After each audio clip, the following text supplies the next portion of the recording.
मनीषा कांति जी, सीधे आपके पास आते हुए अब आप लोगों की ओर से सवाल पूछे जा रहे हैं कि उद्धव ठाकरे गुट का कोई सांसद क्यों नहीं मौजूद था, जबकि संजय राउत अब अयोध्या की जमीन को लेकर सवाल खड़े कर रहे हैं और कह रहे हैं कि सरकार लैंड जिहाद करने जा रही है। मनीषा जी। नहीं सुनिए, मुझे कोई जल्दी नहीं है। मैं 25 मिनट से राह देख रही थी। थैंक यू, आपने मुझे इंक्लूड किया। मुझे लगा कि आप मुझे भूल गई। Okay, that's a different story. I hope you understand. I have been waiting for 25 minutes. एक बात है कि संजय राउत जैसा बकवास करने वाला आदमी नहीं है। जो बाला साहब ठाकरे, जिन्होंने राम मंदिर अयोध्या के लिए इतना मूवमेंट खड़ा किया, लाखों शिवसैनिक वहां पर पहुंचे, और आज संजय राउत ये बात कर रहे हैं, इन्होंने हिंदुत्व को छोड़ दिया है। इनकी तो बात ही भूल जाइए। उनके जो सांसद है ये भगोड़े हैं, ये डिस्कशन से भाग निकले क्योंकि इनको डर था। ना ये हिंदुओं की तरफदारी कर सकते हैं, ना ये मुसलमानों की तरफदारी कर सकते हैं। तो ये अब ऐसी पेच में फंसे हैं। दूसरी बात, जो लोग ट्राइब्यूनल की बात कर रहे हैं, मैं उनको बता दूं कि पूरे जो केसेस है वक्फ बोर्ड के ऊपर, जो इनजस्टिस के केसेस है 58,000 है। दूसरे ट्राइब्यूनल के पास 18,000 केसेस पेंडिंग है। 150 केसेस जो है वो सुप्रीम कोर्ट और अलग अलग हाई कोर्ट्स में है। तो वक्फ बोर्ड जो है ये क्या कर रहा है? ये लैंड ग्रैबिंग है, महिलाओं के ऊपर अन्याय अत्याचार हो रहा है। और ये मैं तो हमारा यही है कि कोई भी इलीगल लैंड ग्रैबिंग का अगर मुद्दा है तो ये किसको रेवेन्यू दे रहे? वक्फ बोर्ड की जमीनी है, किसी से भी छीन लो, दादागिरी करो, गुंडा एलिमेंट्स इसमें है। जो मुस्लिम धर्म में जिसका एक पावित्र्य था कि कोई डोनेट करना चाहता है कम्युनिटी के लोगों को, आज वक्फ बोर्ड ये स्कूल चल रहा है, बोल रहे किसके बच्चे पढ़ रहे? ये सारा एक पूरा स्कैम है। और इसीलिए सेंट्रल गवर्नमेंट ने जो कानून लाया है और उसमें जो अब ज्वाइंट पार्लियामेंट्री कमेटी बनी है, तो उसका पूरा कमेटी का रिपोर्ट आना चाहिए। और बिहार गवर्नमेंट में जो मंदिरों के और मठों के बारे में जो सर्कुलर है, तो उसको एक ऑल कॉम्प्रिहेंसिव होना चाहिए। जो रिलीजन के नाम पर लैंड ग्रैबिंग हो रहा है, अन्याय अत्याचार हो रहा है, गरीबों की लूट मार हो रही है, ये सारा रुकना चाहिए और गवर्नमेंट कंट्रोल होना चाहिए। ये रेवेन्यू किसको जा रहा है? ये पैसा किसको जा रहा है? रेवेन्यू नहीं जा रहा है। That means they don't want any control. ये जो लोग इसका विरोध कर रहे हैं, ये कोई गवर्नमेंट का कंट्रोल, ये गवर्नमेंट को ही मानते नहीं है और इसीलिए ये सब विरोध करे। ये आज तक कांग्रेस ने मुसलमानों का तुष्टीकरण किया। आप देखिए, शाहबानो के केस से लेके उसको एलिमिनी रिफ्यूज किया। तो ये कॉन्स्टिट्यूशन का किताब ले लेके जो पूरा फेक नैरेटिव इन्होंने सेट किया है, ये अब दूसरे फेक नैरेटिव की तैयारी। किशोर तिवारी जी, जवाब दीजिए। उनका ये कहना है, बार बार जो शिंदे गुट की ओर से सवाल पूछे जा रहे हैं। अब्बास साहब, उसके बाद में फौरन आपके पास आऊंगी। आप तक आवाज नहीं पहुंच पाई थी पहले मैंने जब सवाल पूछा था। किशोर तिवारी जी, जब सदन में इसको लेकर, इतना अहम विषय है वक्त को लेकर, चर्चा हो रही थी, तो उस समय आपके सांसद मौजूद क्यों नहीं थे? बार बार शिवसेना शिंदे गुट की ओर से ये सवाल पूछे जा रहे हैं किशोर तिवारी जी, और भी जो आरोप उनकी ओर से लगाए गए हैं उस पर भी जवाब दीजिए आप। एक बात मैं कर लूं कि हमारे पार्टी का कुछ जो नेताओं की एक बैठक थी, तो उस वजह से वो नहीं थे, लेकिन अब अरविंद सावंत वहां है और अरविंद सावंत हमारी बात रखेंगे। मैं क्लियर कर देता हूं। दूसरी बात ये कह रही है कि जो मनीषा जी ने कहा, मैं क्लियर कर देता हूं कि ये जो एकनाथ शिंदे साहब है, इन्होंने महाराष्ट्र के वक्फ बोर्ड को अभी 10 करोड़ रुपया छोड़े हैं। अभी कैसा है कि मैं अभी बता रहा हूं कि जो सैयद जफरुल इस्लाम जो कह रहे थे कि ऐसा इसमें ये नहीं वो नहीं, तो देखो पहले ही यह मामला तय हो चुका था कि वक्फ बोर्ड का कोई भी मेंबर किसी भी जमीन को ना तो लीज पे दे सकता है, उसका बार है, उस पर बार लगा हुआ है अमेंडमेंट 4 से। दूसरी बात थी कि जो स्टेक होल्डर का ऑब्जेक्शन है, वो ऑब्जेक्शन यह था कि आप कंपल्सरीली अदर रिलीजन के लोगों को वहां पर क्यों मेंबर बनाने की कंडीशन डाल रहे हैं। और जिसपे पहले जो अभी डिस्ट्रिक्ट जज यह फाइनल अथॉरिटी है ट्रिब्यूनल में, तो आप पीएम ये कौन बोला है कि फाइनल अथॉरिटी सिर्फ डिस्ट्रिक्ट जज होगा? अगर वो कुछ गड़बड़ी, जरा वो ग्राफिक्स भी दिखा दीजिए जो हम दिखा रहे हैं, अगर वो कुछ गड़बड़ी करेगा तिवारी जी तो हाईकोर्ट में आप उसको लेकर चैलेंज कर सकते हैं। ये बातें क्यों नहीं समझ में आ रही है जो अभी तक वक्फ के भीतर नहीं है प्रावधान? देखिए, मैं अभी तुमको समझा देता हूं चित्रा जी। ये अभी चुनाव से वक्फ बोर्ड बनता है, ये नॉमिनेशन से वक्फ बोर्ड बढ़ाने का उसमें प्रावधान है, और स्टेक होल्डर और जेपीसी के सामने यह सब मुद्दे आने वाले हैं। लेकिन मैं चाहता हूं कि सरकार ना ही तो मंदिरों में इंटरफेयर करे, ना ही तो ट्रस्टों की भूमि में करे। अरे कल एकनाथ शिंदे ने कहा उद्धव ठाकरे गुट पर, बाकी आप लोगों के विरोधी दलों पर, उन्होंने सदन के भीतर ही, जब मैं सुन रही थी शिंदे साहब को जो बेटे हैं उनके, हाँ मैं मेरा सवाल तो सुन लिया। उन्होंने कहा कि कई मंदिरों का नाम लिया महाराष्ट्र का, उन्होंने कहा कि सरकार जब महाराष्ट्र के इन मंदिरों में अलग अलग तरीके से डायरेक्टली इनडायरेक्टली नियंत्रण कर रही थी तो फिर आप लोगों को समझ में नहीं आया था। उन्होंने कल ये बात सदन में कही है शिंदे जी ने, इसलिए मैं सवाल पूछ रही हूँ किशोर जी।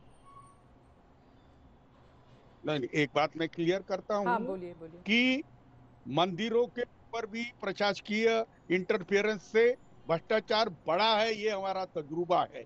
दूसरा, किसी भी धार्मिक संस्थाओं में अगर बाबूराज आ जाएगा तो वहां दिक्कतें बढ़ती है, ये हमने देखा है। और अब ये बात आई है और खुल के आई है, तो मैं तो कह रहा हूं कि इस पर हो जाना चाहिए, जेपीसी में जिसके सजेशन है वो आ जाना चाहिए। क्या सलाह है आपकी? लेकिन 2 लाइन में जल्दी से क्या सलाह है आपकी?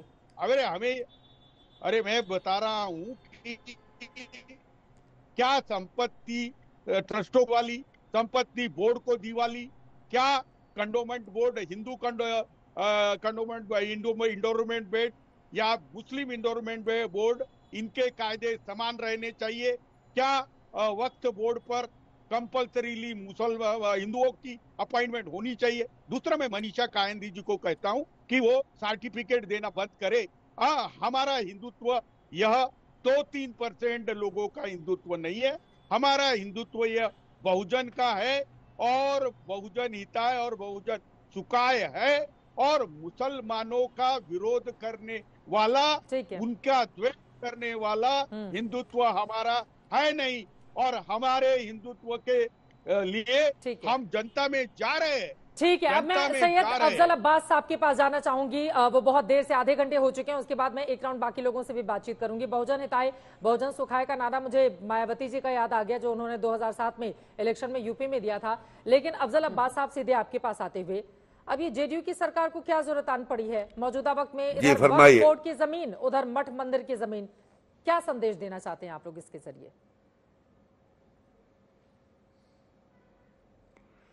देखिए, अगर मंदिर का सर्वे करके उसके बारे में क्रिस्टल क्लियर किया जा रहा है तो इसमें दिक्कत तो नहीं होनी चाहिए मेरे समझ से।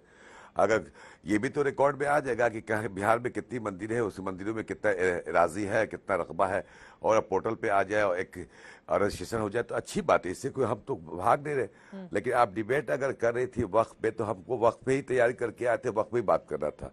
लेकिन अगर आप मंदिर के मुद्दे पे कह रही हैं तो अच्छी बात है। इससे ये मुद्दा क्या मतलब होता है कि अगर सरकार के नजर में तो ये आ जाए कि कितनी जमीनों पे मंदिरें हैं, तो ये कोई चौंकाने वाली बात तो नहीं है, अच्छी बात है। रजिस्टर्ड में होगा, रिकॉर्ड में, न्यास बोर्ड में रहेगा। ठीक है, मैं तो समझता हूँ कि अच्छा स्टेप है ये, अच्छा स्टेप है। अच्छा, आपने रिकॉर्ड की बात कही कि बिहार में कितने मंदिर हैं, तो उसका डेटा मेरे पास है, मैं बता देती हूं।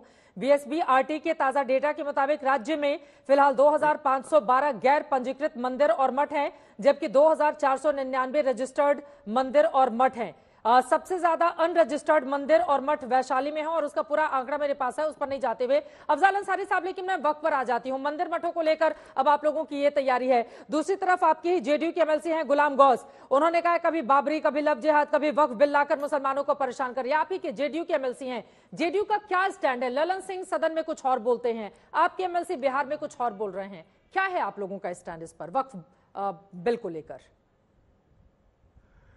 देखिए चित्रा जी, सबसे बड़ी बात, बहुत साफ गोई से मैं बात कर रहा हूं, क्योंकि मैं भी एक वक्फ बोर्ड का चेयरमैन हूं। बिहार, हिंदुस्तान में दो ही ऐसे स्टेट है जहां पे शिया वक्फ बोर्ड है, उत्तर प्रदेश और बिहार। बाकी जगह वक्फ स्टेट है, वक्फ बोर्ड है। मेरा सिर्फ इतना कहना है कि हम लोग कभी भी नहीं क्या चाह रहे हैं कि नहीं चाहेंगे कि आप बिल ना लाए। बिल के विरोध में हम कभी भी नहीं। मैं अब ऑन एयर एक नेशनल चैनल पे आपके आज तक पे मैं बोल रहा हूं, लेकिन जो आपत्तियां हैं, जो त्रुटियां हैं, जो शक व शुबहा में मुब्तला कर रहे हैं, जो अमेंडमेंट ला रहे हैं, उन चीजों, उन बिंदुओं पे आपको सोचना चाहिए। कल हम लोग शाम में माननीय मंत्री जमा खान और हमारे सुन्नी वक्फ बोर्ड के चेयरमैन इरशादुल्लाह साहब, मैं खुद माननीय मुख्यमंत्री नीतीश कुमार जी से मिलकर हम लोगों ने बात की थी कि इसको कमेटी के जरिए इसको लाया जाए ताकि जो कंफ्यूजन उसको दूर किया जाए। आप एक सवाल का जवाब दीजिए, क्योंकि बहुत सारे लोग की आवाज मेरे पास आ नहीं रही थी, कौन क्या बोल रहा था। जी। उस वक्त ऑडियो हमको नहीं मिल रहा था। सवाल ये बात है, बार बार ये कहा जा रहा है कि इससे क्या होगा। हमारे पास जो वक्फ को और सशक्त करने की जरूरत है कि वक्फ बोर्ड को और कमजोर करने की है। जिस तरह से बिल पढ़ने, क्योंकि हम लोग अध्ययन कर रहे हैं, 54 का एक्ट है, 95 और 2013 का एक्ट को सबका अध्ययन करने के बाद से हम लोग इसको पुटअप करेंगे माननीय राष्ट्रीय अध्यक्ष और मुख्यमंत्री नीतीश जी के पास कि ये कमियां हैं, ये शक है। हमारा सवाल इतनी बात है कि आप सशक्त करना चाहते हैं, आप अच्छी बात है कि वक्फ की आमदनी से चैरिटी होनी चाहिए। मैं गर्व से कह रहा हूं और चैलेंज कर रहा हूं कि बिहार शिया वक्फ बोर्ड और सुन्नी वक्फ बोर्ड चैरिटी करता है बियॉन्ड द रिलीजन। ये भी जान लीजिए, बियॉन्ड द रिलीजन, ना कि मुसलमान में, हिंदुओं में भी करता है। और आपको देखना तो आप किसी को भेज दीजिए, आज तक के ऑफिस में आकर रिकॉर्ड हम दिखा देंगे। हमारा सवाल ये कि आप ट्रिब्यूनल का पावर एकदम आप खत्म करके डीएम को आप दे रहे हैं। हाँ।